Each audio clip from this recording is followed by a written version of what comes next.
Het rapport, wij willen niks anders dan onze vrijheid, is mede ontstaan door inbreng van wat ik net zei, 3 verschillende dialoogtafels. 3 dialoogtafels met wijkbewoners en wijkorganisaties. 1 dialoogtafel met experts, deskundigen. En 1 met de civil society, maatschappelijke organisaties. Wij vinden dat heel goed. Het geeft een solide blik op wat er eigenlijk gebeurd is gedurende die tafels. Het geeft ons een gevoel van dat het legitiem is. De impacts volgens de deelnemers van de langdurige greep van de Nederlandse staat op het leven en samenleven van de Curaçaose mens en Curaçao zijn zeer indringend en van invloed op vrijwel alle aspecten van de Curaçaose samenleving.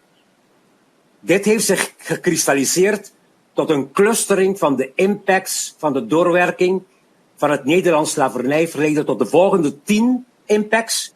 Politiek-bestuurlijk, psychologische impact, impact op het collectief geheugen, de impact op onze collectieve identiteit, de impact op narratief. Maar belangrijk is natuurlijk, dat hebben we ook duidelijk gezegd, we hebben zelfs de koning aangewezen als degene die dus namens het Koninkrijk der Nederlanden excuses moet aanbieden. En premier, dus de Nederlandse staat. Het kan op verschillende manieren, maar zeker de premier.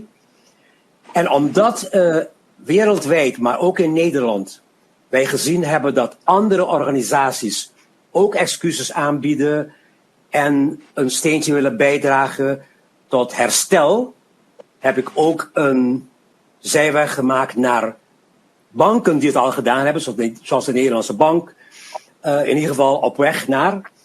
En je hebt het ook gezien in Engeland, steden van Nederland ook.